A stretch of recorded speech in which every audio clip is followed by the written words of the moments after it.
What's up, everybody? How you doing? How you doing out there? This is Tony Rome. Welcome to another live. I'm just gonna wait till more people come into the live. I'm back on StreamYard again. How's everybody doing?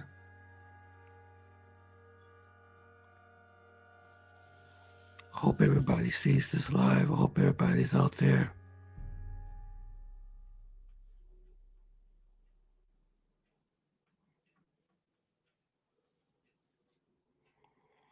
What's happening? What's happening, everybody?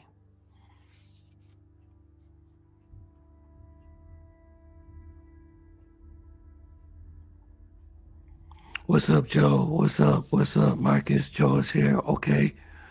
What's happening? What's happening, guys? Okay, I'm seeing you guys. Okay, good.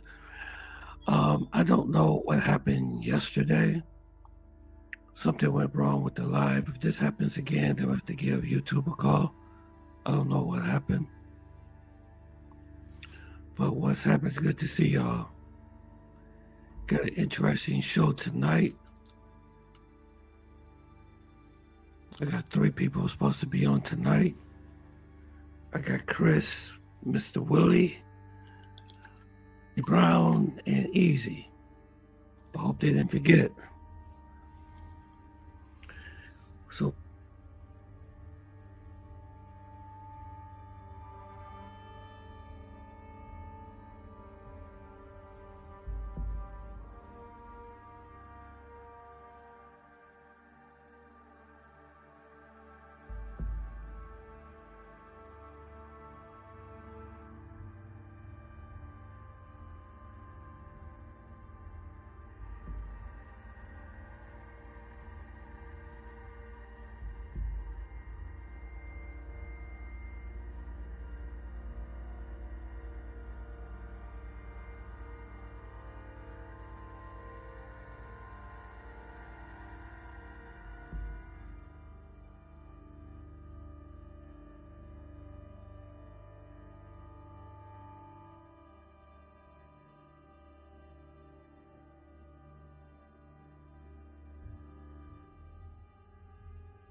that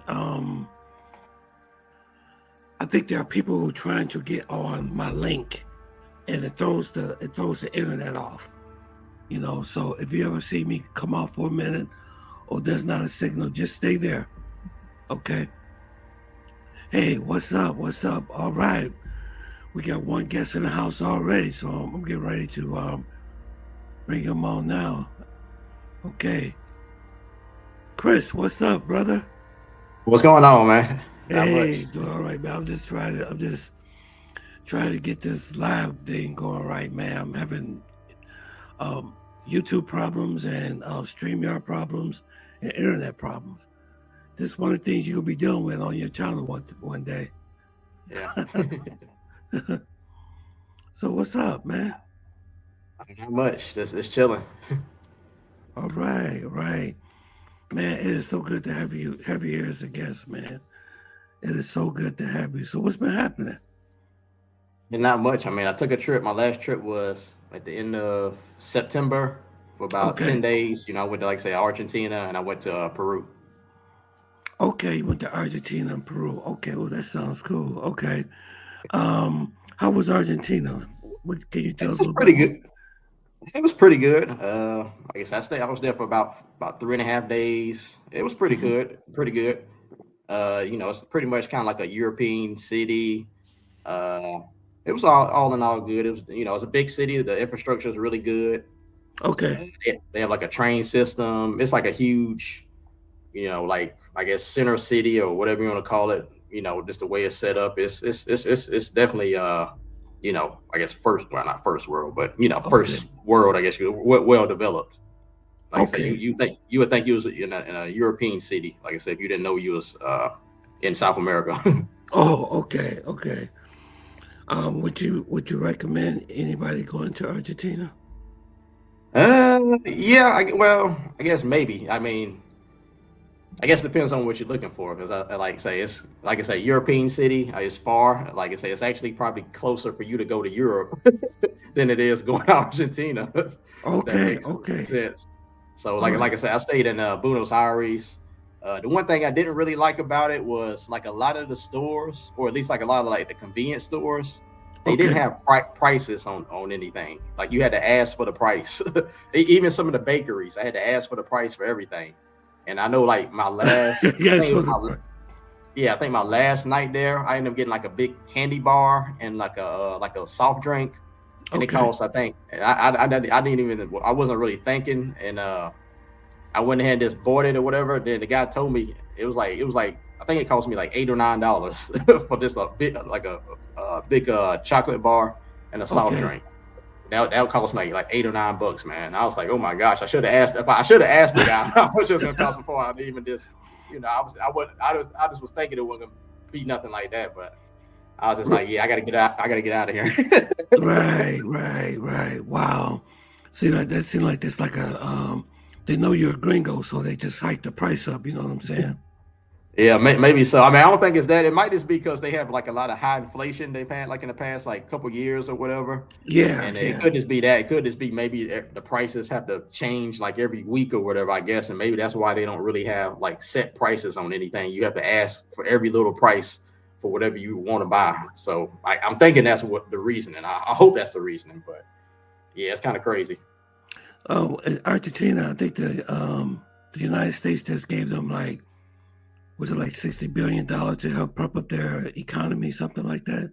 Yeah, I That think was it was like Argentina. 20 billion or 20 Yeah, million or twenty something billion dollars. crazy. Yeah, yeah, yeah. That was crazy. And also, we just got Willie Brown. Willie Brown, what's up? Hey, what's going on, Tony? How you guys doing? Oh, I'm blessed, man. Doing good. What about yourself? Oh, I'm doing good. You got to forgive me. I'm still in bed. It's 8:09 in the morning here in Pattaya. So I've been I've been up all night, and so I'm still in bed. That's why I'm showing myself live. So No, no, no. That's yeah. okay. No, you don't have to show yourself and everything. So I just welcome you guys. Glad you guys came into the live tonight. Um, so how's things going in Pattaya? Oh, it's good. It's raining off and on, but it's still good.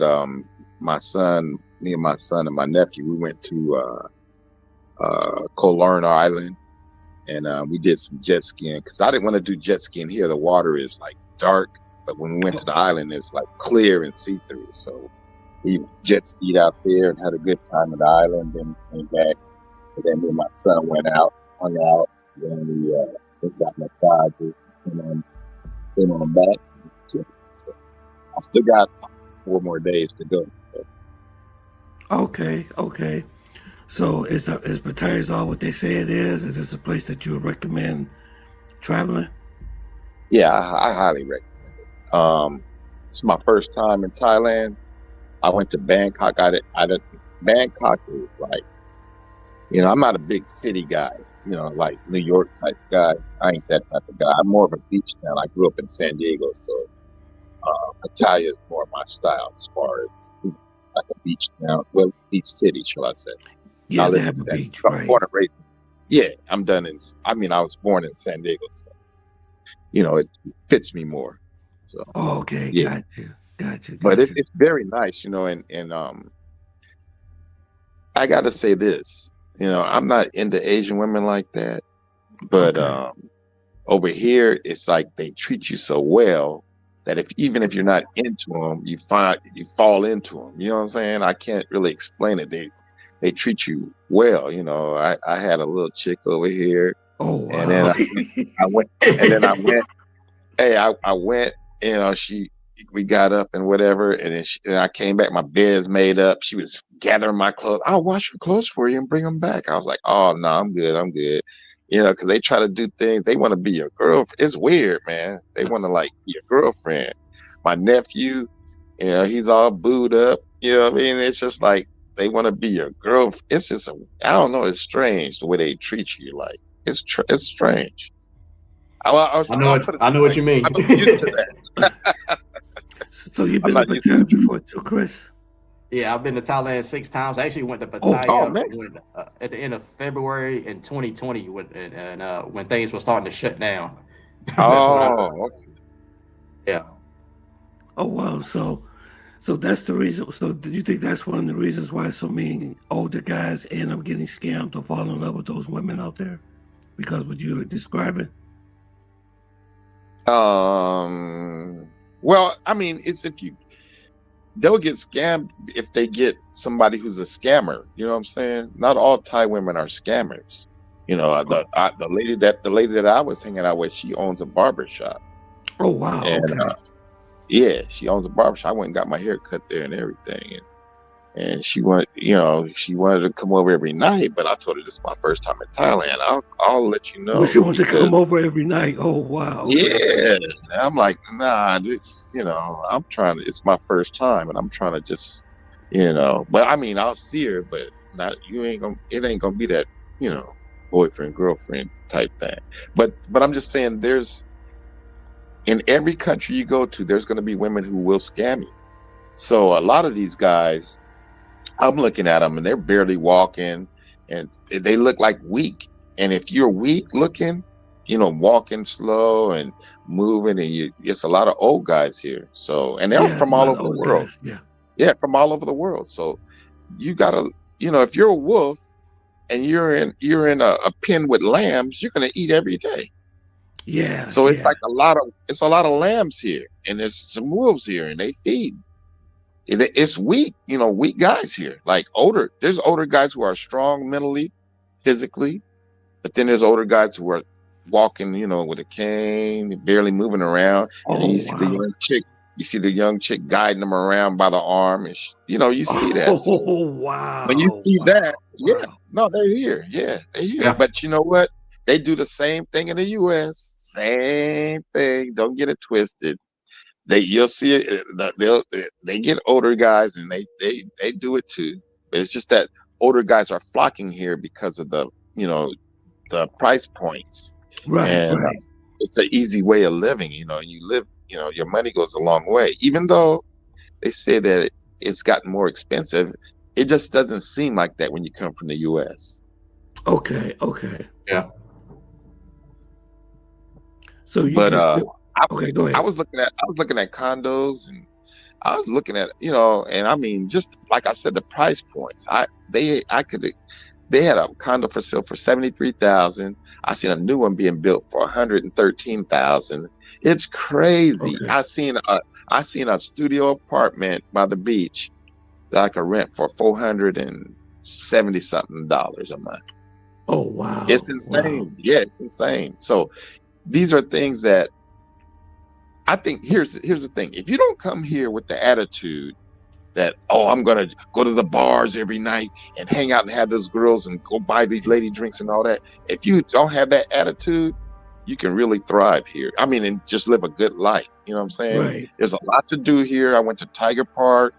I went to the aquarium. They had this aquarium I went to. Okay. I went to see the Buddha, that this golden Buddha. And like I said, I went to the island. I've been doing stuff. So yeah, it's pretty good. Oh wow, that's good. That's good. So it is possible to find a good girl down there, not the ones that be talking about the bar girls and all that type of stuff trying to scam you. So there are some legitimate women down here, right? Yeah, yeah. There are a lot of legitimate women down here. But like I said, there's so many women down here. See, that's the key. There's so many. Like in every alley, it's like I said, it's my first time. So every alley has bars and massage shops. It's Yeah, massage crazy. shops, right? Yeah, every alley, every street, it's an adventure. You go over. I've only explored so much of it, and it's just everywhere you go. There's bars, massage parlors, stores. It's a lot. It's a lot here. So you gotta just think about all the women that are here. It's a whole bunch of women, and most of them I keep saying, "Where are you from?" Eastside, Mhm. Eastside, Eastside. I'm like, damn, why don't I just go to Eastside? They're all from Eastside. So Isan is like some type of village or something Yeah, outside of like a Italia. town. Okay. Yeah, it's like they told me it's like 10 hours away. So that's why they don't go back and forth. They come here and they may take a day off here and there, but it's like 10 hours one way, 10 hours the other way. That's a whole day. So they don't move. They stay until it's one girl told me she doesn't even take off until New Year's. Oh Yeah, she wow. stays there. Yeah. So yeah, it's different, but almost like I said, almost every girl I talk to from Isan. So I said, damn, why don't I just go to Isan Wow. Wow. and get them before they go down there? I don't know. But anyway, I'm just like I said, it's my first time, Tony. I'm just exploring. And I've been in Thailand for going on 3 weeks now. So Oh, that's great. That's great, yeah. man. How long, let me ask you a question. If Mhm. you're coming from the States, like from Detroit, how long does it really take to get to Thailand on a plane? Well, from the guys that I talked to from the East Coast, I was hanging out with some guys from the East Coast. It takes them like Right. 25, depending on layovers, but it's like roughly around 25 hours or somewhere Wow, around there. 25 hours. Wow. 23 or 25 hours. For me, I come from the West Coast. I was in San Diego, so I go to LAX, and it's like 20 hours, and with a layover in Hong Kong, and then on the way back it's shorter because of the time change. It's like 16 hours on the way back. Wow. Because How see, does right it now feel? How does it feel sitting on a plane that long though, like for 20 hours though? well, first of all, when you travel that long, you're going to be on that bigger plane, the one with the 3 rows. Okay. The big, yeah. So it's a bigger plane. It's not like the ones that we fly to, like, South America, Colombia and all that. It's the bigger ones. So Oh, you're the gonna have a bigger. little more room. Okay. And if you're smart and you strategize and pick your seat, you could pick the one that just before first class, and you book early and pick the one just before first class where they have the monitors on the wall. You have a little extra leg room right there Okay. if you pick that. Yeah, you'll see it when you look at the seating. The seating is the one just before business class, first class, that type of thing. It's like right by the bathrooms. The bathrooms are in front, so you got a lot of leg room right there. Okay. Okay. Wow. That is excellent. And what about you, Chris? What was your experience in Thailand? Well, I've been there, like I say, 6 times. I think I went to Isan, the city called Yadon Thani. That was actually the last city I went to last year. It was my last trip. I went to actually Koh Samui, which is like an island, and Yeah. I also went to I also went to Bangkok as well, but I also went to Yadon Thani, and also part of that trip I had went to Wow. before that I had went to Germany, and I even went to Laos. But anyway, so as far as Thailand, like I said, I've been there 6 times. I've been to, like I said, Koh Samui. I did the full moon Wow. party last year. I've Wow. been to Bangkok before. I've been to Chiang Mai. I've been to Krabi. I've been to Phuket as far as like Patong Beach. I think that's about yeah, I think that's about it. Yeah. And I've been to other little towns like Chiang Rai.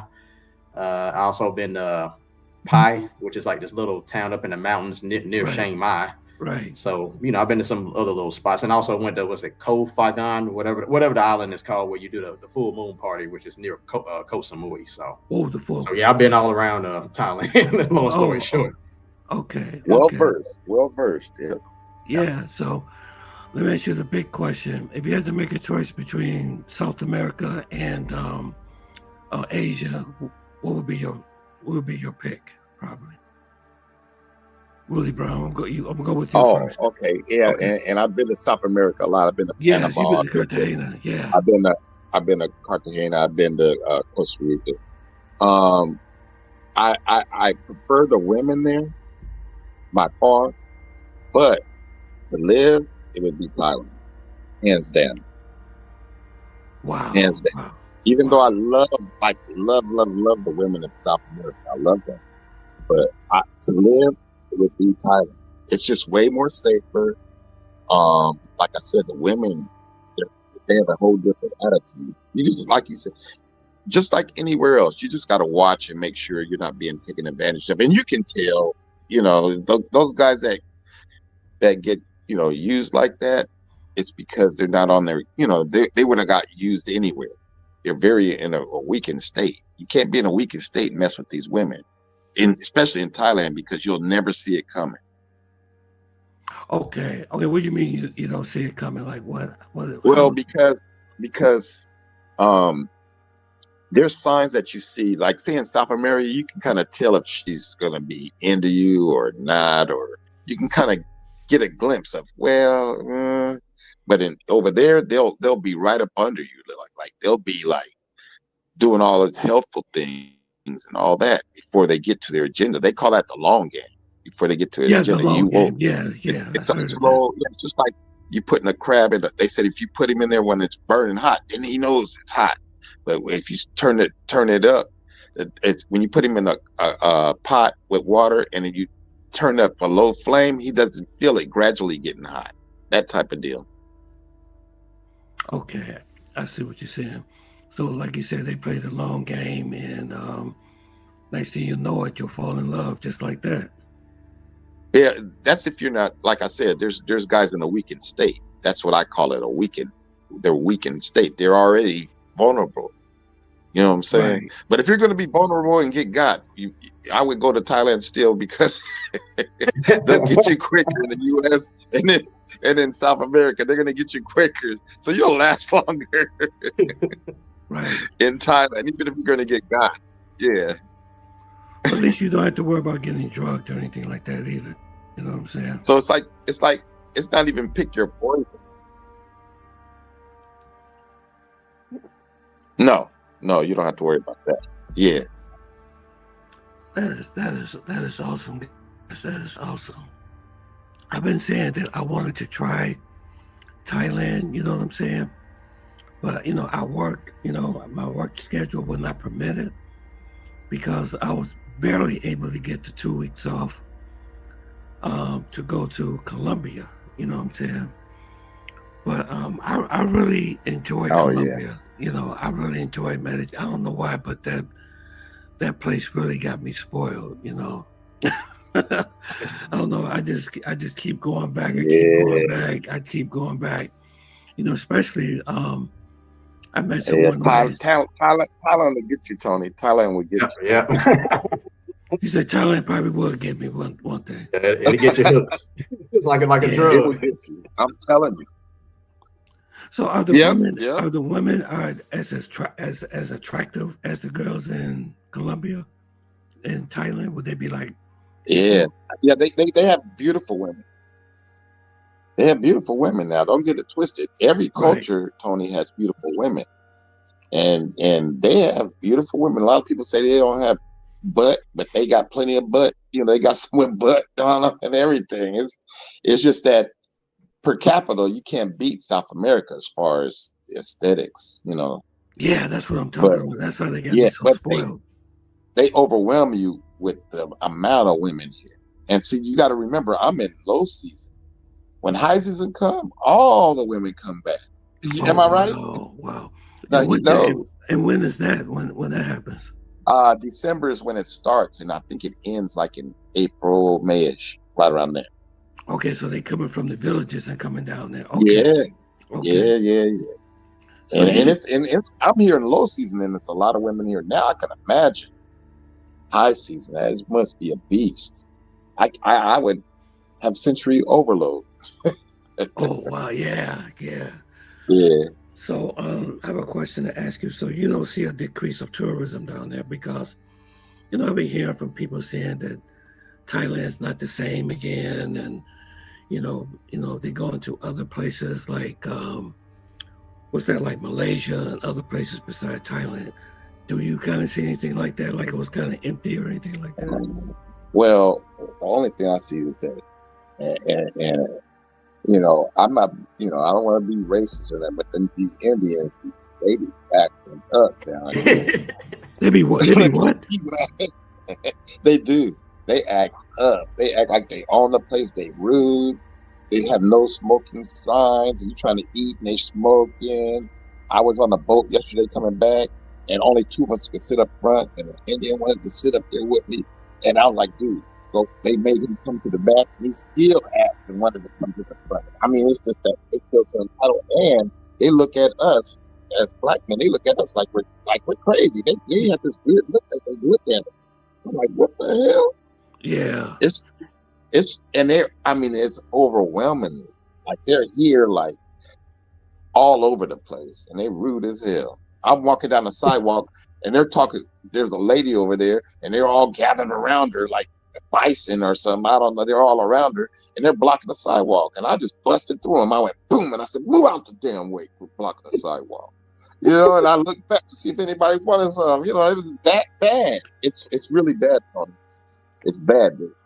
That's and the women tell you that. I said, what about the Indian? They had this weird look on their face, like, ugh, like they're tired of Where did these Indians come from? I mean, what India. brought? India. Yeah, most of them are like in India, and I think there are a lot of Bangladesh people that come too as well. Yeah. And it's very close. See, it's very close Yeah. and cheap for them to get over here. Yeah. Right, it's cheap. But you know what? I've heard stories about Indians being really racist towards black people. Man, it's I've true. heard that they think Yeah. they think that they like superior over you or something. It's But weird because they the darkest ones, and they just had this weird hair. And they look at you like you yeah, crazy. I'll be like, what the hell? yeah, they don't really like black people very much. I mean, that's what I heard, because I know somebody that went over there and he was treated horribly, and he said don't ever go to their country. Yeah, I mean, they don't have I'm to not worry sure. about me. Yeah, I heard I that they saw the way beg. I saw the way they prepare their food, and I ain't never going over there. No. And I heard it was one Asian girl that went over there and she was in tears. I can't Yeah, remember her name, but she went over there and she was crying and she wanted to go home. It was really that bad. That was like surrounding her and touching her hair, and it yeah, was bad. And I really expect India to be, I guess, by them joining BRICS and everything, and I expect them to be a little bit like maybe headed towards the direction of China. You know what I'm saying? Maybe a little bit more modernized or something. It seemed like they was like, I mean, everything seemed to be like in the slums or dirty and stuff. And like, I yeah, don't know. It's just not what I expected. You know what I'm saying from India. Yeah, yeah. they have a lot of tech companies, and I think Bangalore and I think Pune, because I've had used to work for a company that had a couple offices out there, and I think those are kind of more the nice. Well, I can say the nice area, but I guess the parts that the offices are in are like the nice, really nice areas. But I'm not sure about the outskirts or outside of a couple small spots in those type of cities. It's probably kind of run down, I assume. Yeah, I've seen some videos and they say don't come here. All the YouTubers I know that went to India, they say do not come here. I'm not trying to put India down or anything, but I don't know. It seemed like there was like people were begging and just like I don't know. I thought India would be a little bit more, up to I thought they would be a little bit more modernized. You know what I'm saying? I thought it would be more not like what I saw on the videos. Of people like begging you and if they see if they see you with money and then you're there over. I mean, this girl that went there, man, she was in tears, man, and she said she had to get the heck out of there, man. And then not only that, I know a couple other people that went there said they'll never go back. So yeah, but they are in Thailand now. So do they be talking to the women and stuff there too? Do they be trying to mac over there too? Yeah, they surround a woman like it's never one on one. It's like 3 or 4 of them around. Yeah, that's what I'm It's talking weird. about, right? It's Yeah, like And they then when they walk desperate or away, something. They travel and in then big when they groups. walk away, they're like hugging each other and stuff. It's weird. It's just weird. It's strange. I'll be like, what's this hugging and stuff? They be like Yeah. they're girls and their boys. And then they see a girl and they surround her, like 3 or 4 guys around her and talking Yeah, about, that's what I'm talking oh, about. It's like they desperate. Yeah. Yeah, it's like they desperate, man. It's like they see when the Asian woman went over there, that YouTuber went over there. I mean, she had like almost like 10 or 15 guys surrounding her. And she felt very scared too. You know what I'm saying? It was grabbing her hair and all that type of stuff. And, I was like, damn, these guys seem like they're really thirsty or something, It was the same way when I Amara he went to India. He went to some like small town or somewhere, and it was like a whole group of guys that surrounded him.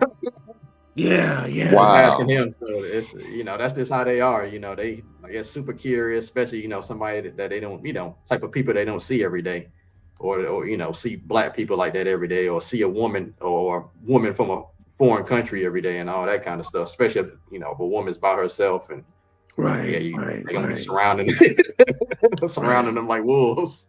Yeah, I mean, surrounding them like wolves and everything, but Yeah. no, if there was a country that I would like to, now this is where I really heard good things about the females. I've been hearing good things about China.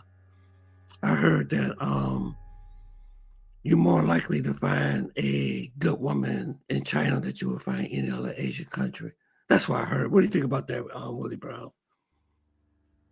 I have no idea, but on the way over here, my nephew, he was flirting around with some chicks from Hong Kong, and they were friendly. So Yeah. they were beautiful and they were friendly. So I don't know. I've never, I would have to. I don't take anybody's word. You wait until you go there because Go everybody's there first. experience is different. Yeah, and then what I might like, you may not like. So you listen and you get as much information. I got as much information about Thailand. Then I went there for myself to get my own opinion. And that's what you do even in South America, wherever you go, because one man's hell could be another man's heaven. That's a fact. Yeah, that's true. That's absolutely true.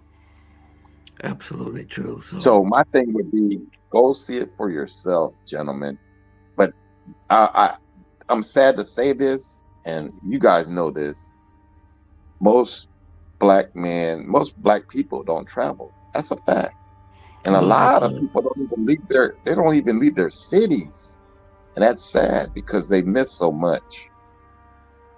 That's true. That's Dealing true. with different people in different parts of the world, and they don't have no idea what's going on. They hear different stuff. Like my nephew, he said he called back home and he's talking to his stepbrother, and he's all, the lady boys. And he's like, dude, you don't understand what's going on here. You don't understand. And they said, you got to be careful. You got to be careful. And I said, you should have told them, if you're looking for a lady boy, you definitely going to find one. You know what I'm saying? Yeah. He ain't looking for no lady boy. Yeah, he's not looking for a lady boy. And I just said, and I told my nephew that he'll never understand because he's not traveling. Right. I remember one time, my last trip to Colombia, in Medellin, not the one I just came back, but the second one behind that one. I was supposed to have met somebody, and they turned out, they waited till the last. I mean, this person, you wouldn't even notice that they were a lady boy. You wouldn't even notice. I mean, he had all the parts, the curves, everything. But the last minute they admitted to me, but so I have something to tell you. I was like, okay, what is it? And I'm glad I didn't really meet this person because this person was just totally evil person. Um, she told me at the last minute that, oh, by the way, I'm a lady boy. I was like, oh my God, I couldn't believe it. I had that happen when I was in the Philippines. I was like, So I was oh like, my whoa, God. he told me. But this female turned out to be a devil, though. I'm glad I didn't. Well, that individual, I'm glad I didn't meet. By me refusing to meet her, she started threatening me. Wow. Yeah, making threats, talking about, well, you still owe me and all. I said, what are you talking about? Like, yeah, you still owe me, even though you turned me. I was like, oh my God, I'm glad I didn't meet up with this person, but that's the closest I came to a lady boy. But you have to really be on your P's and Q's out there, you know what I'm saying? You gotta be really Yeah. careful. I mean, yeah, but like I said, if you're looking for one, because they're here, they're everywhere, kind of like. But it's like once you start walking around, you can really tell, Tony. Like, and then if you're unsure, you know, you don't say, "Are you a lady boy?" Just say, "Are you a lady? Are you lady?" You say that. It's less offensive to a real lady. Like, "Oh, Right, you right, lady?" Yeah. And if you're still skeptical, you can even look at their ID because they can't lie on their ID. So they get it from the government and it tells you too. So right. I never had to go to the ID part because you already know. Like certain ones, there's no doubt. If hey, a friend of mine said if there's any doubt, just keep moving. Yeah. Yeah, If you gotta yeah, that's wonder, just keep moving. right. That's true. Yeah, Yeah. but this particular person, I didn't even know that they were. I mean, I mean, the way how they looked and everything, you wouldn't even be able to But you tell never that. met them in person. Huh? No, I was Yeah, you going to never meet met them them in in person. person, right? No, I never met him. You never Yeah, met them in no. person. Yeah, yeah. No, I'm saying you never met them in person. Yeah. No, no, no. So that's the big. Never trust anything online. Never, Hmm. ever. We met on Facebook, Because sometimes yeah. Never trust anything online. Ever. and you could never notice. I mean, you didn't even notice the difference at all. Not even like. Usually, I could kind of see through it, but I didn't see that one coming. But I'm glad I didn't. That's why you have to be really. That's why you have to vet There's people very carefully before you, well, not only that, meet with Tony. them. There's filters. There's filters for live live video. There's filters for photos. You know what I'm saying? They can doctor that stuff. That's why I said you Yeah, know, don't trust anything online. And then sometimes it's not even a girl at all. It's just a straight guy, but they're using the Yeah. technology. yeah, that's true. Yeah, yeah, that's true. That could be that too. Absolutely. Yeah, Yeah. yeah. So, something I want to share with you guys. We're gonna move from Thailand. We're gonna move back to Colombia right now because I'm getting some news about things down there is getting worse. Okay. Um, I want you all to listen to this video and tell me what you think. Have you heard of a guy called Andre? He's a YouTuber down there. It sounds Yeah, like he's Andre love crossing borders. Yeah. no, not him. No, this is a Colombian guy Oh, named Andre. He okay, does no. tours and stuff like that. I want you to listen to what he said. I'm gonna play the video, and I just want to bring this before you guys. Let's see if I can find him where he is. Okay, where is the Andre video? Hold on one second. Let me see if I can find it.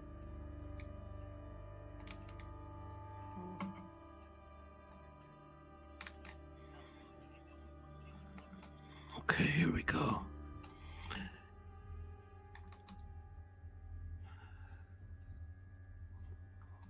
Okay, give me 1 second.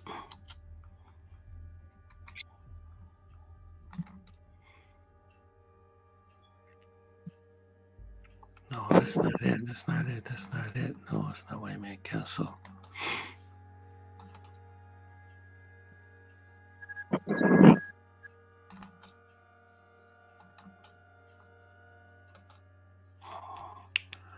All right, let me get this out of here.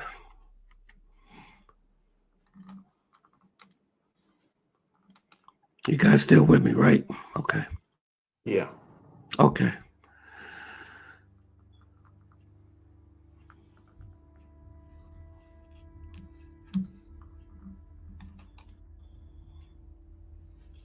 Okay, let me put it over here. Seems like when you go online, nothing ever works, right? Okay. Okay, let me export this out. I appreciate you coming on the live tonight. It's good to hear from you guys, man.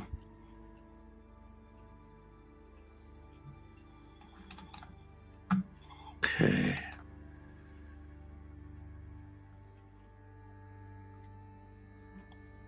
Okay, I see it now.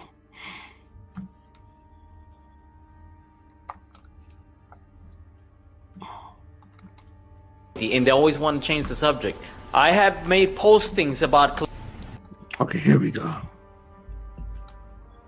accountability, and they always want to change the subject. Wait a minute. Accountability, and they always want to change the subject. I have made postings about. This is why Colombians don't like gringos.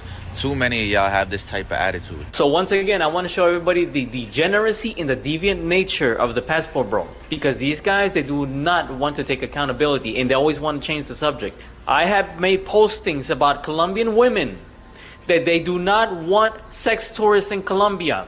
I have put newspaper articles. I have shown lawyers. I have shown black Colombians. I have shown young Colombians. I have shown mayors and the president. And I have shown literally every single person who speaks Spanish in Colombia saying, hey, we don't like these foreigners, these passport bros, who come and do sex tourism to Colombia and they assault the women, they unalive them, and they assault little kids. And people like this guy here, he wants to make it about color. You know, you're just jealous, and because the black man wants to be with your Latina women.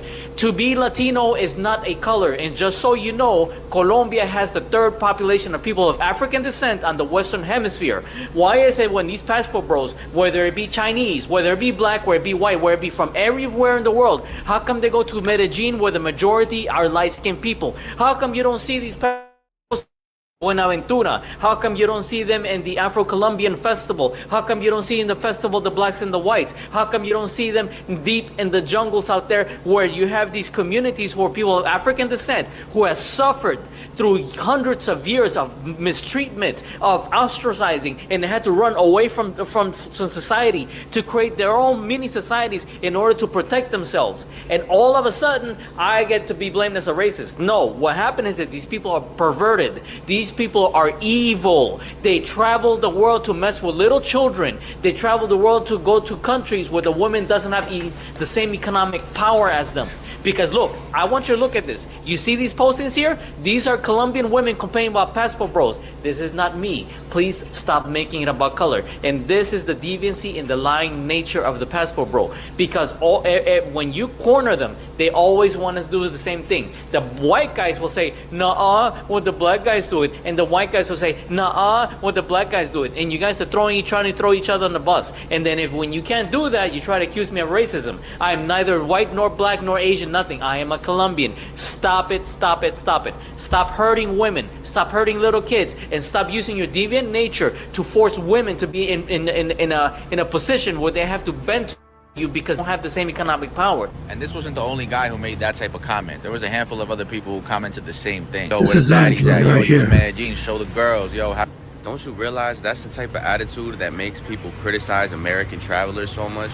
Don't you know the stereotypical American? He don't know nothing about geography. He don't know nothing about geopolitics or nothing about history. This is why Colombians don't like gringos. Yeah, he puts out a lot of propaganda about the passport bros, and it's like he thinks that all of us is coming down there for sexual tourism and everything. And I would just like to say to this guy, everybody's not the same, right? Everybody's not the same. What do you think about that, Willie Brown?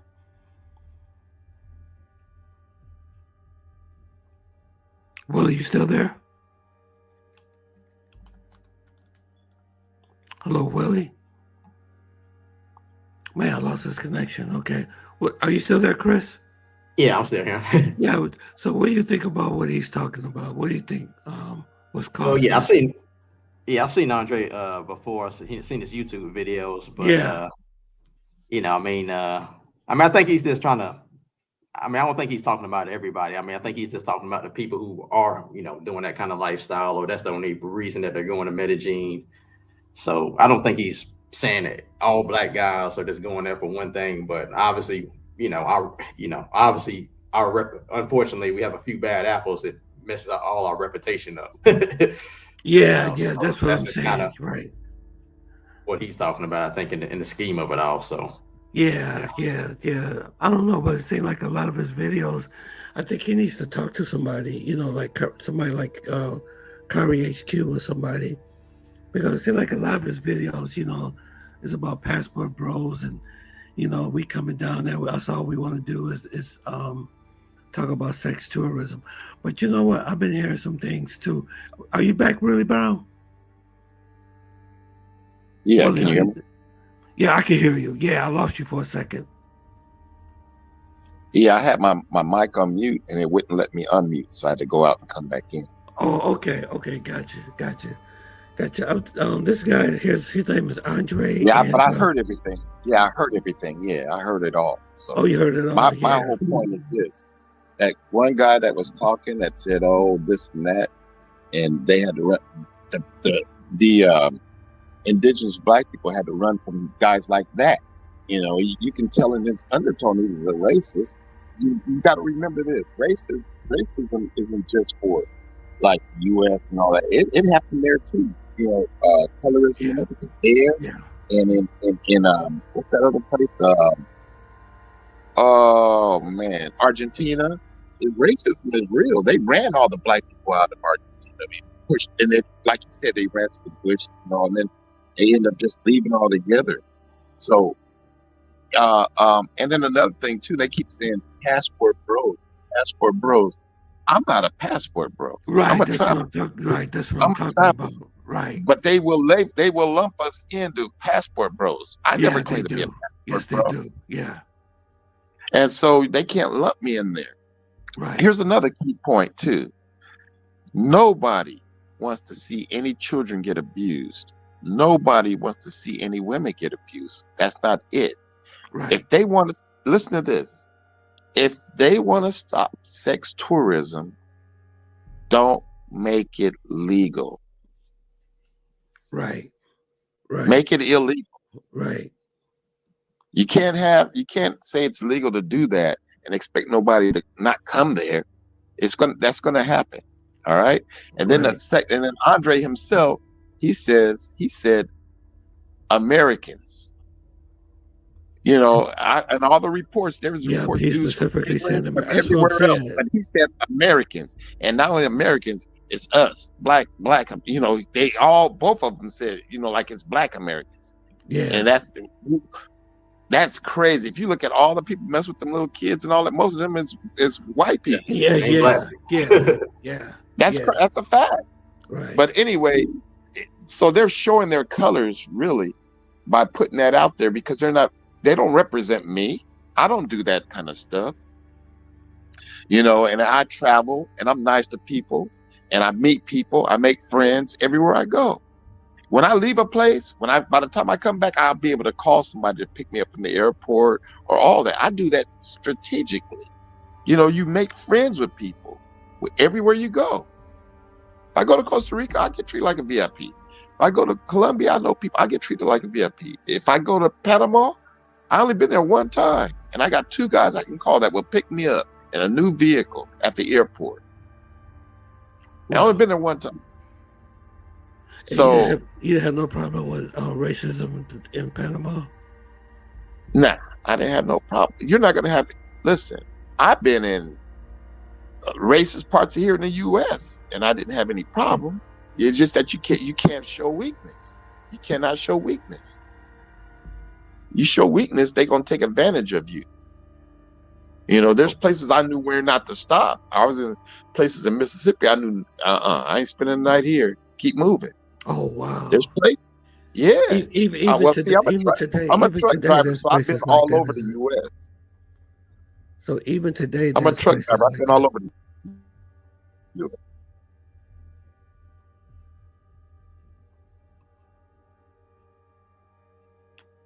Willie Brown, you still there? Oh, Willie Brown again. Well, this is another video I want to share with you guys. Let me see. This is Chris, you still there, right? Yeah, I'm here. Yeah. Have you heard of a guy? His name is the Colombian guy. Yeah, he's kind Yeah, of Carlos. he's like the Listen, Colombian version of Razor Rays. yeah, yeah. I want you to hear what he had to say about the Passport Bros too, and he kind of like said the same thing.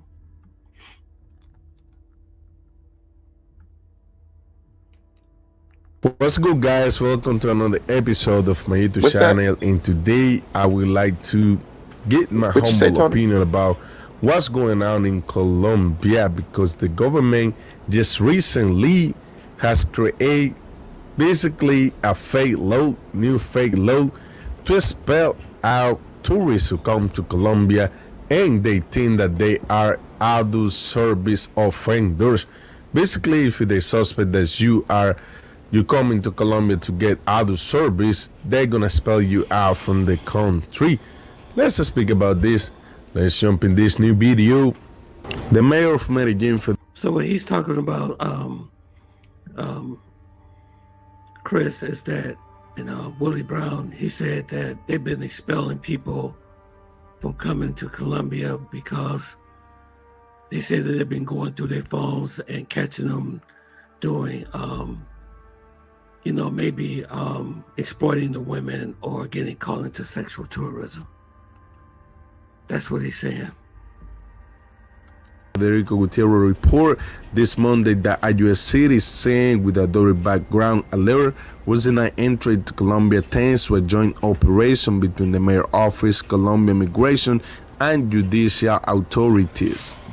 Thanks to the coordinated work with Migration Colombia, U.S. citizens with a dirty background alert was denied entry with this action. 51 people have now been denied entry so far this year.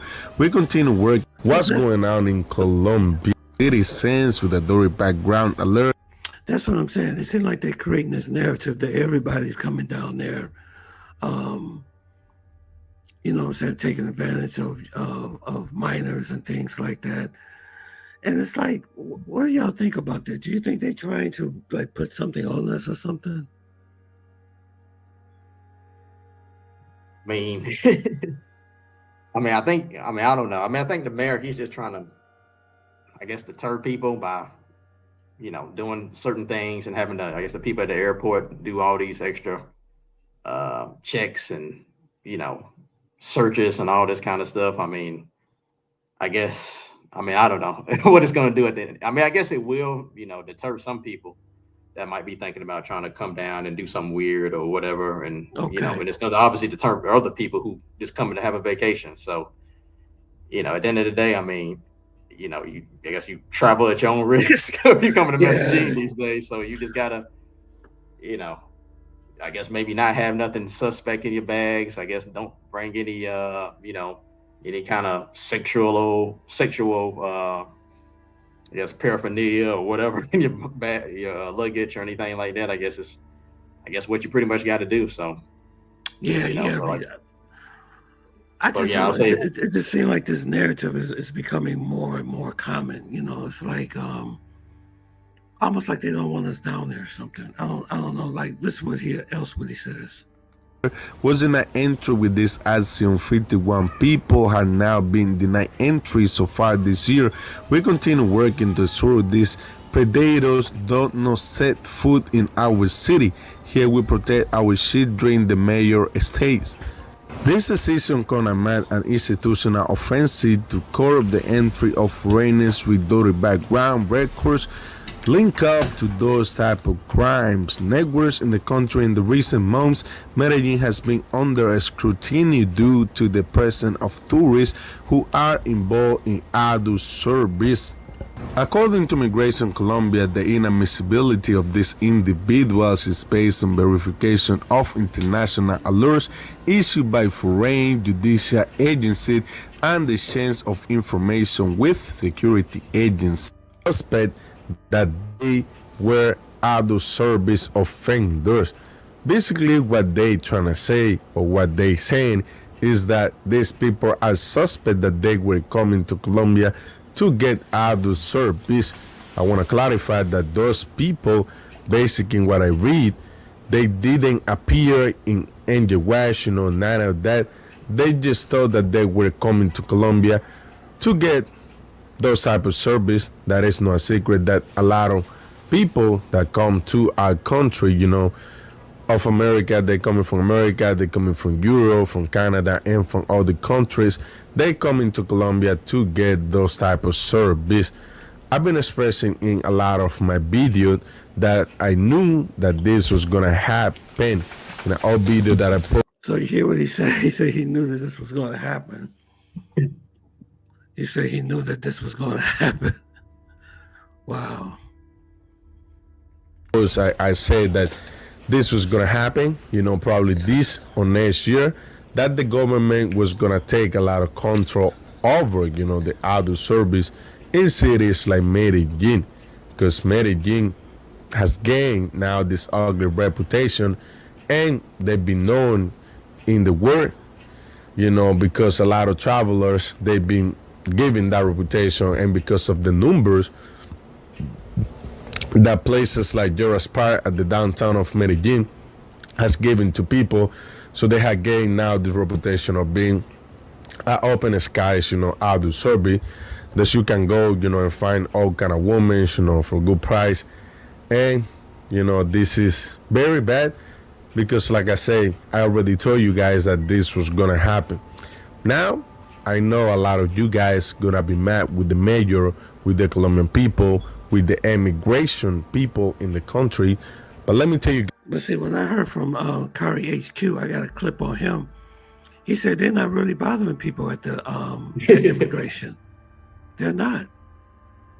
So he's saying one thing. He's saying that they're stopping people and looking through their phones and everything, but Kari HQ said they're not doing it. And when I was there, they didn't even bother my phone. Matter of fact, it took me 10 minutes to go up to the front. It took me 10 minutes. It's like there was nobody there. And they were friendly. They didn't look through my phone. They wasn't acting really like I was suspicious or anything. So I don't really know what he's talking about.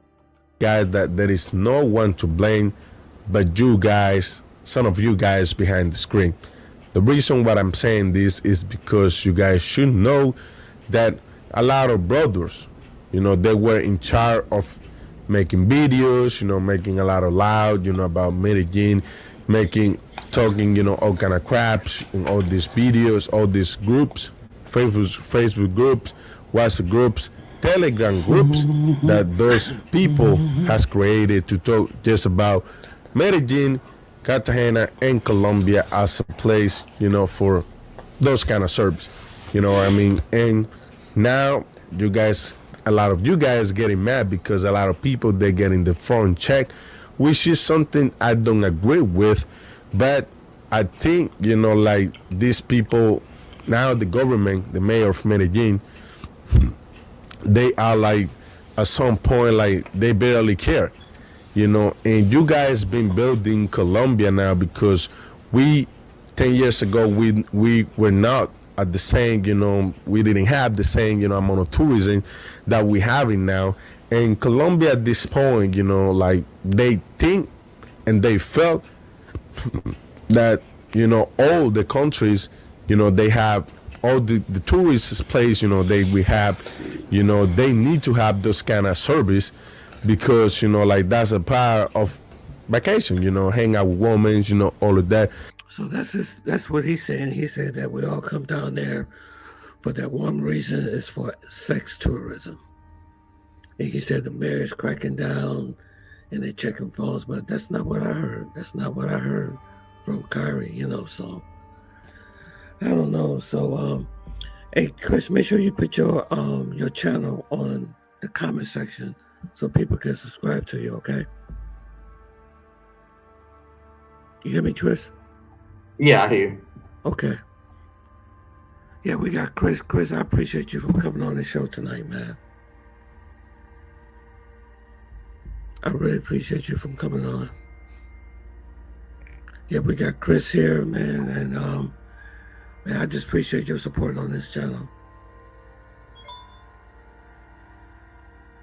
Yep, so make sure you put it in the comment and I'll post it on here so people can subscribe to your channel, okay? I don't have the name of the channel right now.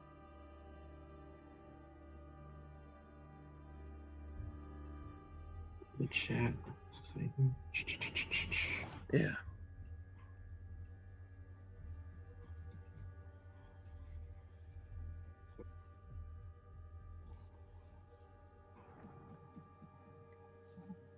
Yeah, I saw your channel. I saw the video when you was in, I think that was in Argentina. You was in the city, right? You was walking. Yeah. So yeah, I guess. Oh yeah. So yeah, I guess Argentina, like I said, it's pretty good. It's a good. Well, Buenos Aires, it's a good city to visit. I did some tours and stuff. Okay. The first night I was there, I got there like at 4 a.m. Then I went to my hostel, which took about 30, 40 minutes because Argentina has 2 airports, and I was at the one that's farthest from the city. Okay. So, anyways, my first day I went to the after getting a few hours sleep and everything, I went to the Boca Juniors, which is like one of the most popular soccer teams in all of South America. Long story short, it's like Boca Juniors and River Plate are the 2 most popular teams. Probably them and the 2 or 3 teams in Brazil are like the top, I guess, 5 teams or best teams in all of the Americas. Long story short, but the first day, I went to Boca Juniors museum, which you can see in my video. Actually, it's my first. Actually, no, I think it's my second video I put out. So that's what that's about. Me being in that area, experiencing it, and actually that first night, that was a Friday night. And I actually went to the club that night. Actually, I did I booked a tour off of I think it was Get Your Guide, and it was like a nightclub tour, and it was up in basically like the northeast part of the city. Long story short, so I went up there, met at this bar. We went to basically, there's a whole bunch of people from. I think it's a couple of people that actually lived in Buenos Aires. If you're wondering, I know people probably wondering out there in the chat. Yes, I was the only black. Well, actually, no. I was the only black person, the only black male there. There was another black person that was from Germany. It was a black lady, girl. I think she was in her 20s. She actually was going to school in Buenos Aires, actually. But it was a group of people. They was all cool. It was actually some Argentine people too, because there was one guy that was, kind of telling me about black people, well, not black people, but he was talking about the use of the N-word, that they don't really see racism and all this type of stuff. He was that they don't see racism. Okay. That's what he kind of was telling me. So, I guess he was kind of making me feel comfortable and just kind of, just trying to, just being friendly. You're just saying, all that stuff, and you're just saying, hey man, if you need anything, just let me know if you're gonna holler at any girls or whatever. So I think he lived there, but he was a part of the tour. But it was pretty cool. There was a lot of people from a lot of different places. So you was in the Buenos Aires area, right?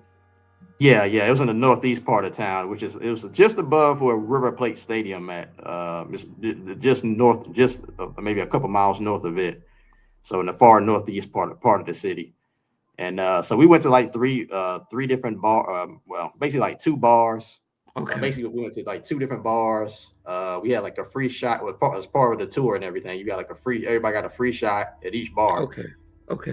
Then the second bar that we did a little dancing or whatever, it was more. But it was real crowded and it was lit. And the third one we went to was actually was a club, and like a regular dance club. And then, like I say, we stayed there to about 3, like to about 3 in the morning. Then the power actually went out. And oh yeah, when I was in the club, It was actually time when to go. actually when I was in the club, there was like a number of other people that, you know, random locals that was coming up to me, just dapping me up and, you know, talking to me and asking me where I was from. And, you know, actually a good bit of people actually knew a little bit of English, a little bit of working English and stuff, some people. But yeah, there was a lot of people just dapping me up, and this, you know, I guess obviously I can say obviously, but I was like the only black person besides the other black girl that was in the club. So, Oh, wow. but we stayed together as a group. Me and like I say, my tour group, if you're gonna call it that, we all kind of stayed together and kind of danced with each So other you or all stay whatever. together. You don't go off by yourself or nothing like that, right? Nah. So it was all good, and you know, it was like I say, some of the people that like part of the group, I think they lived there because one guy, he kept getting drinks and, you know, giving people some of the different drinks and stuff, and you know, we kind of like made almost like a little circle in the middle of the club and all that kind of stuff to a certain degree. But yeah, it was cool. Like I said, people like I said was dapping me up. It was packed in the club. Then, like I said, around about 3 in the morning, the power went off. Then it took about 5 or 10 minutes. Then it started to kind of come back on. And then it went back off after maybe 30 seconds or a minute. Then somewhere in there, a few minutes later or somewhere in there, we ended up leaving the club, and it was like pouring down rain after that. And we kind of walked back to the first 2 bars, the area where the first 2 bars are at. Long story short, through the rain, which is kind of like across the street, well, kind of like almost a couple blocks away, or almost like across the street. The best way to explain it. Okay. And long story short, at that point for me, I just ended up calling a Uber and everything. And some of the other people actually went back to that club. I mean, back to the 2 bars where we was at originally, and started partying or hanging out over there, or whatever, until 4 in the morning. And I ended up leaving. I didn't go back in. I was tired and ready to go back home. At that point, long story short. So that's what I ended up doing. So yeah, it was pretty cool. Like I said, the clubs were lit. You know, like I said, that was the only night I went out. You know, it's like I said, my first night. That's actually the next day, which was like a Saturday. It was really cold and windy and kind of like cloudy most of the day, long story short. So I'm kind of glad that I did go out that first night. And the second day, I ended up doing a cooking class. I did a cooking class. I ended up booking the tour for Get Your Guide as well. And I did a cooking class. It was like in that, well, I guess in the city. Basically, it was in the city area. And it was actually like it looked like almost like a government type building, but it was like somebody's house or whatever, or somebody's, I guess, would be like a apartment or whatever. It's this family's apartment. And basically it was me. It was another guy that it was me. I mean, we were 2. It was like me and 6 other people that was doing a cooking class. Yeah, 6 other people that was doing a cooking class besides me. There's one guy, he actually worked for U.S. I think United Airways. I think it was United. But it was actually a guy from United Airways that was there. He wasn't working or anything, but he said he was just there for 3 days. And he said that's like his first time in Argentina. He was doing a cooking class. And it was another couple that they were from, I think they were from England somewhere, maybe somewhere in Europe. And there was another couple that I knew. It was a guy, he worked for whatever the company that owns Oreos. Whatever that company is, I think it's in Pennsylvania or somewhere, because I think they both said they worked like 30 years for their job or whatever and still were working. Anyways, but it was me and 6 other people. We basically cooked empanadas, and it was like these other little like bread, kind of like sugar cookie things. Long story short, but it was pretty cool. Like I say, it was like this man and his wife and 2 kids. Well, 2 of the kids were like really young kids, and I think I only saw one of them came out of their room, and I guess the other one, was sleeping in their room or whatever the whole time. But it was like it was cool. It was a cool experience. Just, you know, hanging out, chilling. You know, just a chill little cooking class situation or whatever. Then after that. The dating, I didn't really date. Oh yeah, I didn't really date anybody or nothing there, because like I said, I was only there for about 3.5 days. And actually, right after that, long. Okay. Yeah, I wasn't there like that. But right after that, actually, one of the ladies, one lady that I met at the club the night before, she actually had texted me or hit me up on Instagram, because she I gave her my Instagram or whatever that night when we met and everything. She hit me up and she was just saying that she was hanging out at the mall and all this stuff. And I told her like I was about to go to I was about to go to the cemetery. It's the cemetery over in in Buenos Aires, which is like a famous cemetery, you know. But she was kind of trying, I guess, get up, but I didn't, you know, mess with her. Long story short, Okay, okay. I guess, you know, long story short, I mean, whatever. What But was wrong with it? Was something that you weren't attracted to her or something? Or I mean, it wasn't really wrong. I mean, she's a little bit more on the heavy side. I even thought that I even thought she was a black woman, a black girl, to be honest, because she was like really thick. You know what I'm saying? To okay. be honest, you know, and it was nighttime. Because I was thinking, like, man, she must be black, just the way her body was made. You know, Oh, honestly, okay, okay. you know, and But at she that was time, white, right? yeah, she was kind of white. I think she's mixed with something. I think she's like Spanish and Argentine. Well, obviously that's probably Spanish, and I think she got Yeah. something in her. She got like a slight tan or something, a little bit in her. But yeah, I guess you would say she's white essentially, more or kind of like more or less. But yeah, she kind of was, I guess, trying to get up or whatever. But you know, I told her like, hey, I'm just leaving my cooking class. You know, I was actually going to the walking to the cemetery spot across the city. And I went to this big cemetery, which is like I forgot what the name was. It's called a Recoleta Cemetery. It's like basically a big famous cemetery that's like a lot of like famous like Argentine people have their graves there or whatever. It's like a big like graveyard, and some of them have like a big I don't know what you call it, big, I guess, chamber where their casket is at and all that kind of stuff. I guess if you want to call it that. So it's a Okay. lot of people, a lot of famous Argentines. There's some presidents, some Argentine presidents that's in there, and a lot of other people that I don't even know who they are. But I'm guessing Oh they fought in wow. some war or some kind Okay. of singer or whatever. Yes. Okay. So I walked this. It wasn't that interesting. I mean, I guess it was interesting, but it was, you know, it's a graveyard. So I mean, basically, you know, so it's not, you know, going to be the most interesting thing, let alone, you know, it wasn't something I wanted to film or try to put on tape. You're right. It was supposed to You see know, kind of a like, graveyard. yeah, Yeah. yeah, you know. So after that same day, I ended up going to the River Plate Museum. Right after that, I took a taxi, went up to River Plate's Museum, which is in the northeast part of the city. Because actually, it's a couple players that actually currently play there. They actually used to play for Atlanta United. But yeah, I went to that museum because that's the second biggest team, well, I guess most popular team in all of Argentina is the River Plate. Them and Boca Juniors. So I went to River Plate's museum, which is attached or part of their stadium.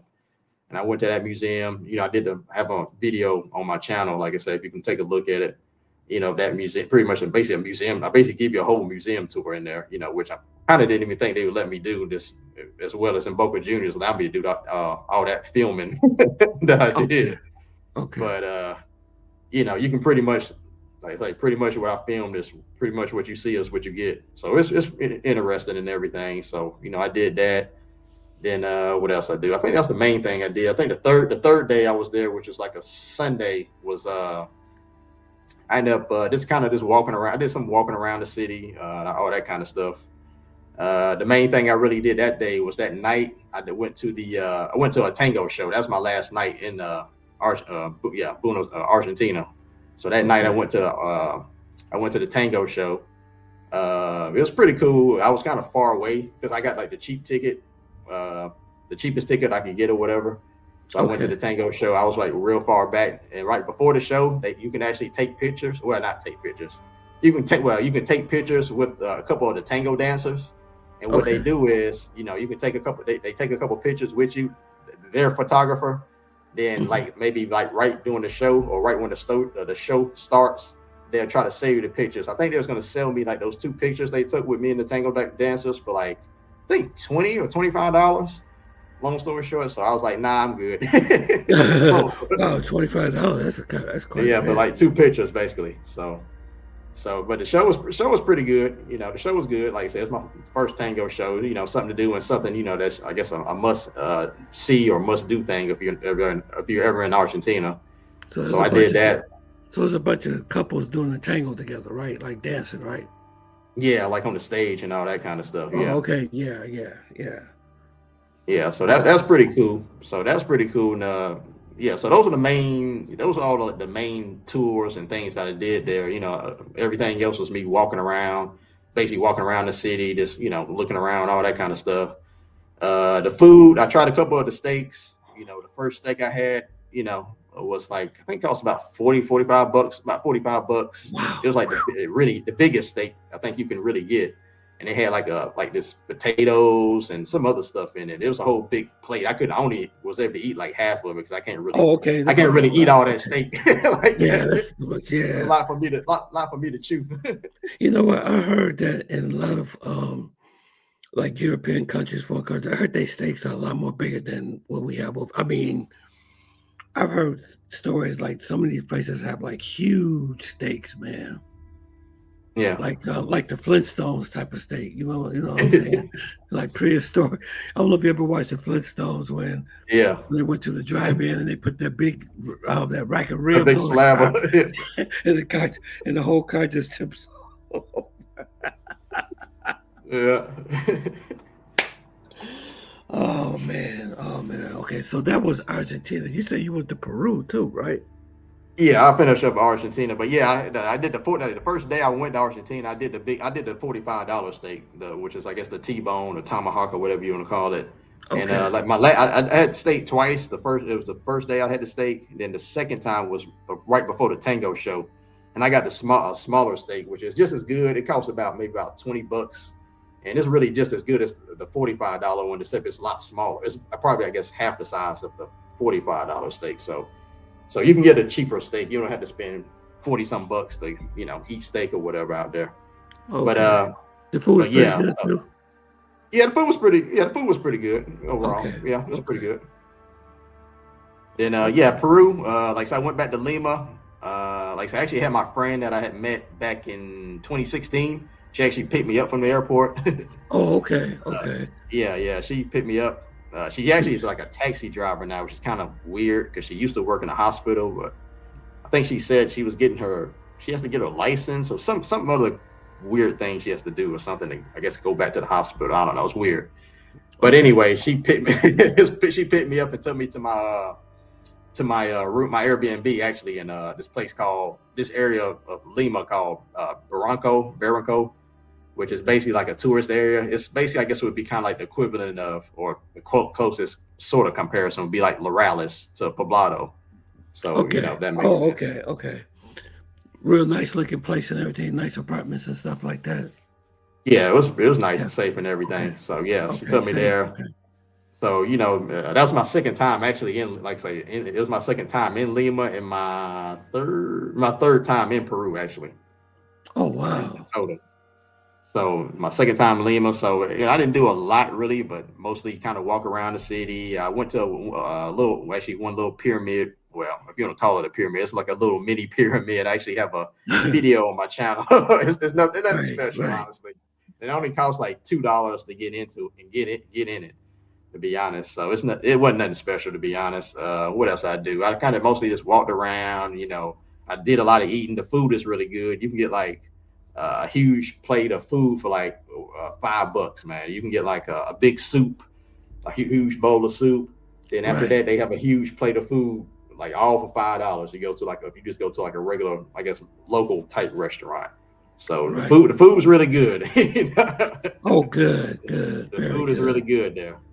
Good. It Yeah, sounds like so you really had a really awesome time in yeah, it was Peru pretty good. and Argentina.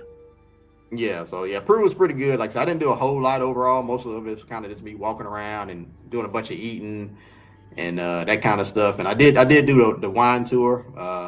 I went to this little town. I actually have like a good video on my channel for everybody out there in the audience that want to check it out. Yeah. It's like in this little. It's about maybe 2 hours from south of Lima, in this place Okay. called Luanahana. Basically, it's like this little town, I guess you would say, in the mountains, or kind of like between the mountains, more or less, or in the valleys, I guess you could say. And it took us actually about actually the way we got there. Actually, now I think about it, I met this one. Well, I actually met a couple of people off. Was it Tinder? Oh, I think Latin Cupid. One or two. I think I met one person off of Latin Cupid and one off of Tinder, I think. But one off of Latin Cupid, I met. We met the day before, like downtown Peru. And long Okay. story short, and anyways, I told her like, hey, I'm trying to go out to, this little small town called Luanahana. And long story short, we ended up planning something for, I think, 2 days later, or maybe it was the next day. I think it was the next day Okay. we ended up planning something for.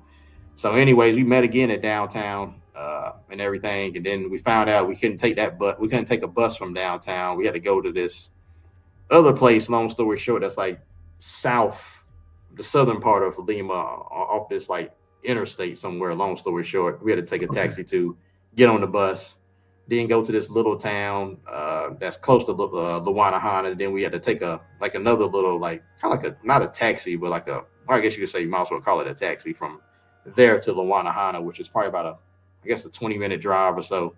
But yeah, I have it on my channel. Like I say, we went to basically like 5 different I guess you would say kind of like private wine places, or whatever you want to call it, wineries, if you want to call it that.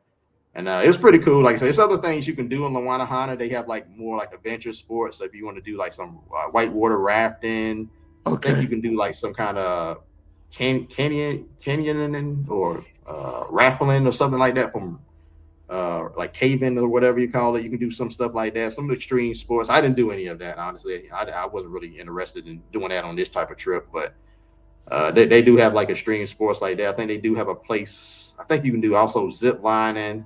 So you can do zip lining, whitewater rafting, I think caving, or like, climbing around caves and that kind of stuff, rocks or whatever. You can do that kind of stuff out there. But I didn't do any of that. I think they maybe have ATVs somewhere, maybe. Okay. But those are some other things you can do in that little town. But like I said, I just want to go there and to see the wineries and that kind of stuff. So like I said, I have a full video on my channel. Like I said, we went to 5 different ones. We rode around. I tried just about all the wines or whatever. So, it had me really tipsy, to be honest. Okay, yeah, that can make you very tipsy, yeah. So the girl that you said you met on Latin Cupid, she was pretty safe and everything? Yeah, she was cool. She was knowledgeable and everything. So, yeah, she was cool. Okay. Wow, that's good. You trust her to take you around like that, you know what I'm saying? I'll be kind of nervous a little bit, Yeah, I've had overall pretty good experiences in Peru in general, so yeah. Wow, okay. Are the girls more attractive there than in Colombia, or about the same, maybe? It ain't even a comparison. Oh, wow. It ain't that many lookers that you're gonna be breaking your neck to look at. The best way I just leave it at that. Leave it at that. Okay. So Medellin reigns supreme again, right? Yeah, easily. Yeah. Flawless victory. Right. That's why I keep going there. Everybody said, why you keep going to the same place over and over again? Because I really have a good time when I go there, especially at that resort. It's like I'm in paradise every day, every single day. Good food, good drinks, beautiful chicas all the time. Some of them I'm still in contact with even right now. I talk to Cookie every day, matter of fact, and she just be so glad to hear from me, And I would really love to go there on Christmas, but can't afford to go this Christmas. Plus, I'm kind of worried about the flights too. On top of that, plus, I'm kind of a little nervous about the flight situation. Wait till that kind of improves. But you said when you went to Peru and Argentina, we didn't have this government shutdown, did we? Yes, right. Because you went before all this, right? Before all that stuff, yeah. Yeah, you did everything before all this crazy stuff started happening, But that's good, man. I am so glad that you had a good time in Peru. And everybody on here, please make sure you subscribe to his channel called The Process, The Journey, right? Yeah. Right. And you can see more videos. I'm gonna go back on that because I did see the one video when you was walking down the street. I think you was in Argentina, like you was in the downtown area or something like that. Yeah. Yeah. That's really cool, man. So anything else you'd like to say before? Yeah, you're right, Marcus. The government shutdown is over. Absolutely. Let me see. Booker T said, I've been to Colombia 5 times, never been to Medellin. You got experience at Booker T. Let me see. The government shutdown. Yeah, the government shutdown is over. Thank God. Thank God it's over. But one thing I do, I may try to attempt to do Chris, is go to the Barranquilla Carnival. Man, that thing looks off the hook. You never been there before, haven't you? Yeah, I went Carnival. there back in 2023. Yeah, So you went to the carnival? yeah, Carnival. Oh Yeah, wow! I never know you went to the Barranquilla Carnival. Get out of here! How did you like it? yeah, yeah. I met actually Ace Live like right when I walked out of my where the place I was staying at. Actually, I walked down the street and he was sitting outside at a restaurant, and actually he was actually beside another guy that actually lives in the same like town where my brother lives at here, kind of near Atlanta. Long story short, which is kind of weird. So I Okay. was like, wow, that's a small world out here.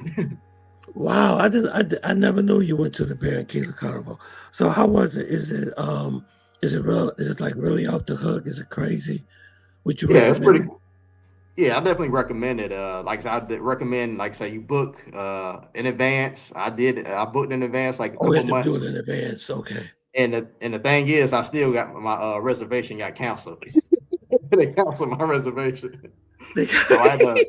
So How did I they had to get a cancel your place that was even reservation? farther west out of well almost out of town to stay at. It was like a guest house type spot. I was supposed to stay closer, I guess you could say, towards the middle of the city. Well, not the middle, but I guess kind of the north middle of the city. But like I say, that reservation got canceled. It was like an Airbnb for like a hotel, like basically a hotel room. They canceled that, so I had to scramble. It was like maybe a week or two before Carnival, and I ended up booking like this.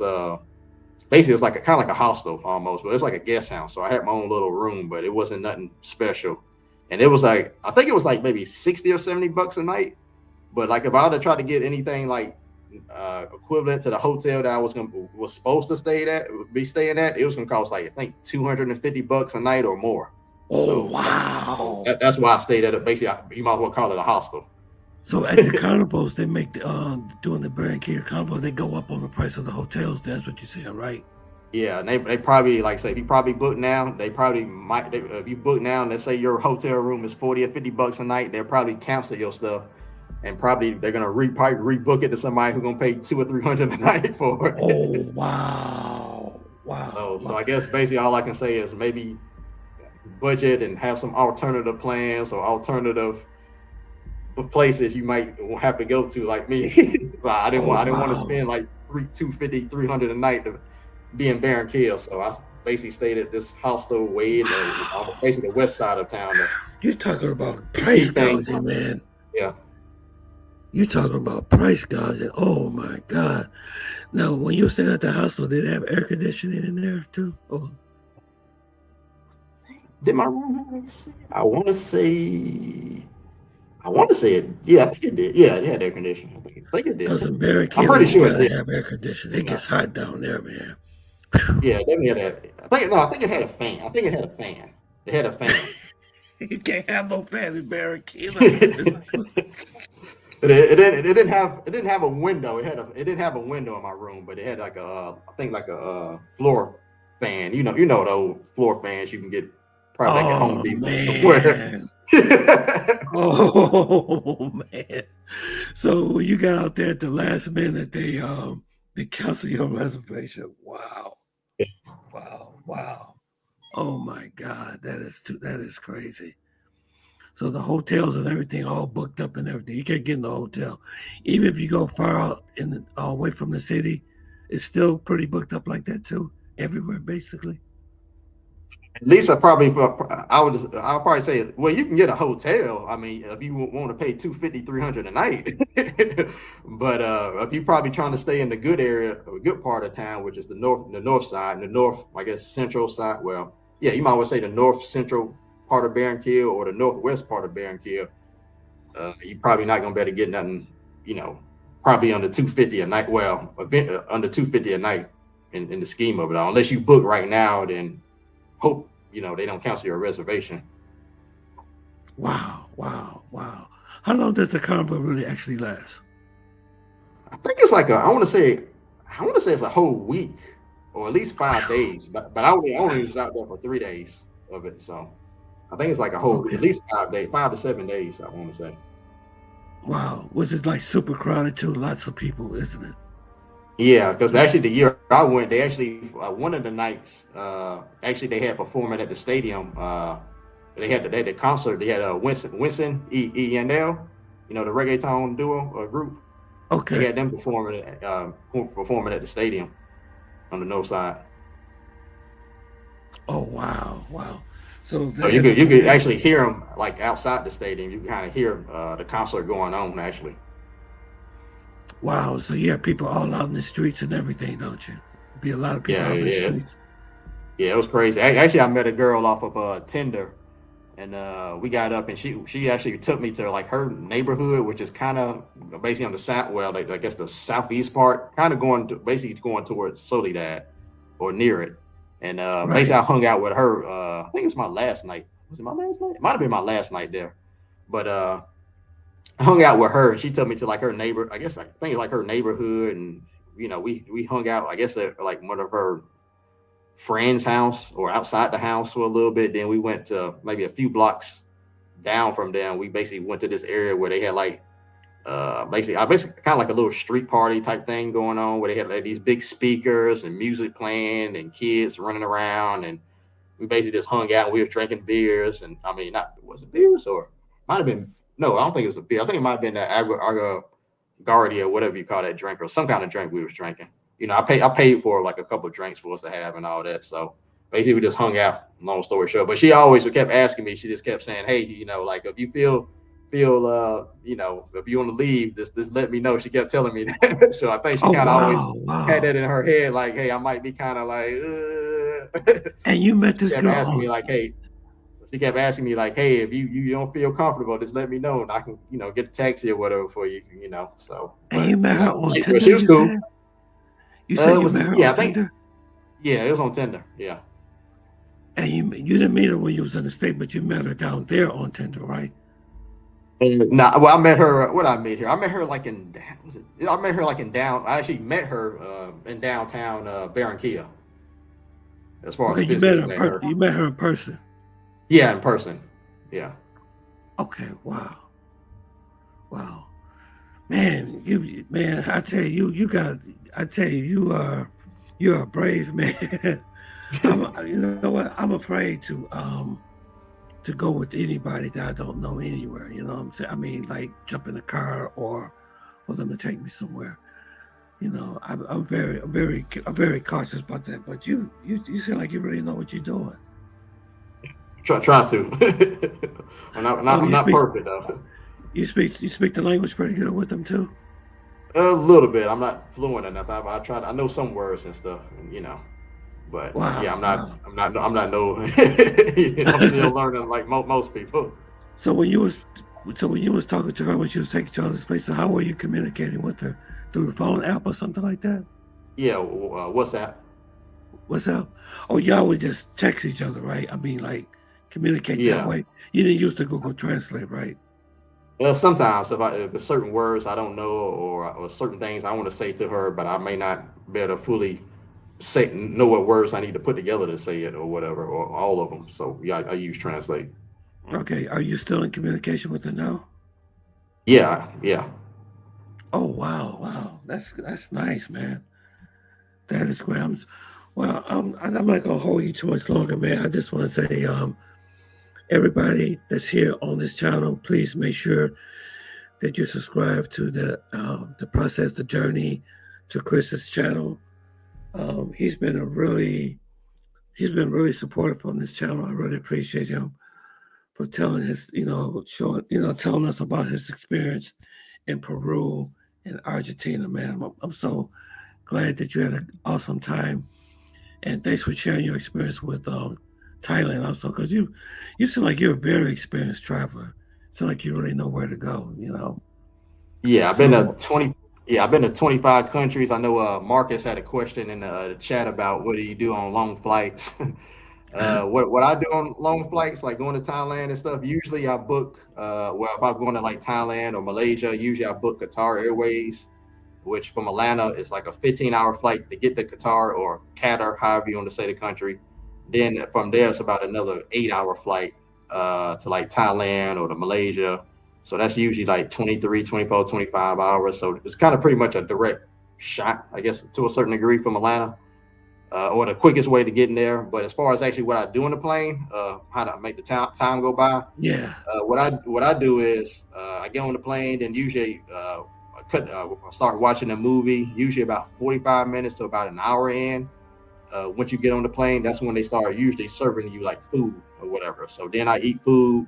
Then maybe about another 30 minutes in, and after I finish my food, I might, watch the movie for another 30 minutes, then go use the bathroom. Then I usually hit the pause button on the movie, then go to sleep. That's usually what I do. And usually that takes I usually probably sleep for maybe about an hour and a half, 2 hours, then wake up again. Then what I do is maybe watch the rest of that movie and maybe a part of another movie, or to start, they usually have like different entertainment on the stuff on their little, I guess, screen or whatever. So I might listen to a little music for maybe about 30 minutes, an hour. Then usually somewhere in there, I'll go to sleep again. I just fall asleep again. Oh, okay. Then usually it's probably another hour and a half, 2 hours. Then by that time, it's time for another meal. Then long story short, I just keep rinsing and repeating. That's how I deal with those long flights like that. So Yeah. it's not an easy way to. It's not a easy thing. If you've never done it. Me at this point, I'm pretty used to it, so it's not really. I pretty much can just do it standing on my head at this point, honestly. Did you feel, But man, let me ask you a question. When you travel that long, do you feel just, because I'm going to be a little honest with you too. I am a little claustrophobic in closed spaces, real closed spaces. Do you feel like that a little bit when you travel that long on the plane, that you feel like you're just trapped in a little small space sometimes?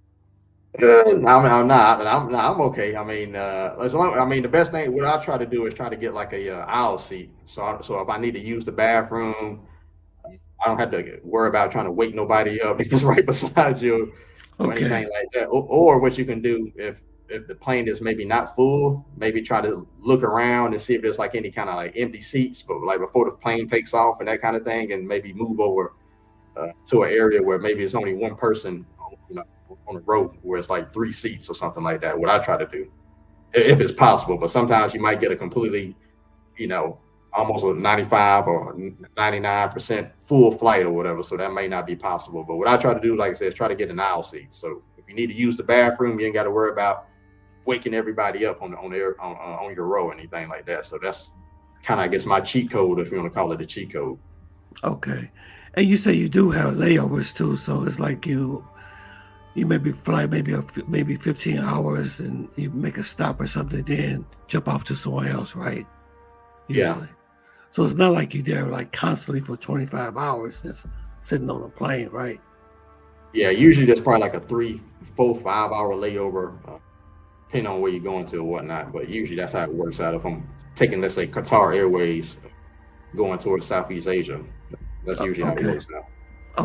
Okay. Gotcha. Well, I And hope you also I get have and also have a pretty good credit card. I have a Chase card, which is a good credit card if you which allows you to get the priority pass lounges. So that can become very handy if you're taking long trips and stuff like that. Because some Oh, of the they got airports, so these are pretty big planes that you were talking about, huh? yeah, well, they're pretty big planes. And like I say, I use the lounges when you get to the other airports and stuff. And usually I use Oh, when like you go take to a the okay, shower. that's what you're saying. Okay. Yeah, take a shower there, or you take a shower, use the bathroom, freshen up, and it can really save you a lot of money if you travel a lot, because it can help cut down some of your food costs at different airports and stuff like that. Because you're trying to get like a tuna sandwich or something at the airport, it might cost you like $10 or $12. Oh, wow. The Yeah. airports, but like I say, if you got the lounges, you got a good card like the Party Pass lounge card. You can get into a lot of lounges and stuff like that and eat food for free. You can get free alcohol, free Coca-Colas, water, Okay. all kind of. Usually the food's a lot better, and obviously it's free. So and Okay. You're a you have travel more. guru. You're a travel guru, man. You know what to do. You're a very experienced. I didn't know you was really this experienced travel person like this. I knew that Yeah, you travel around, but I didn't know you was really knew all about this, about traveling. I've been to a lot of places. I've been to popular places like Rome, Italy, Florence, Italy. I've been to places that most people don't even know about, like this place called Kota Kinabalu, which is like a city on the island of Borneo in Malaysia. Well, it's part of Malaysia, which I know you probably don't even know what I'm talking about. But if Okay. you ever watch National Geographic Explorer, there's this Okay. place called Borneo. You probably seen the name. You probably just didn't put it together, but it's basically like a big island that has like part of it's like a rainforest, and also part of it has the city called Kona Kinabalu, which is part of Malaysia, and they also have another city called Brunei, which is a city state, and I think there's another part of it that's part of the territory is part of Indonesia. But I've Okay. been to places like that. I've been to little small. I've been to like say Udon Thani and Thailand. I've been to Koh Samui. So I've been to a lot of popular, I guess, vacation places as well as places that's like just like the place I showed you in my video, Lawanahana, which is like a place that's definitely off the beaten path. So I go to a little bit of both. I've been to like say other countries like Romania. I did a little day trip from Romania to Bulgaria for a day. I've been, a lot of different places. Long story short, so Okay.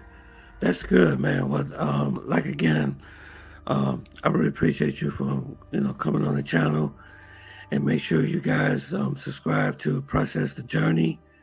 I wish there was more people on the live. You know what I'm saying? But we're gonna do this again, okay?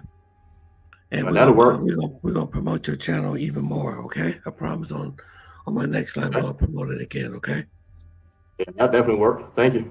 Yeah, no, thank you for coming, and thank you for your time, Willie Brown.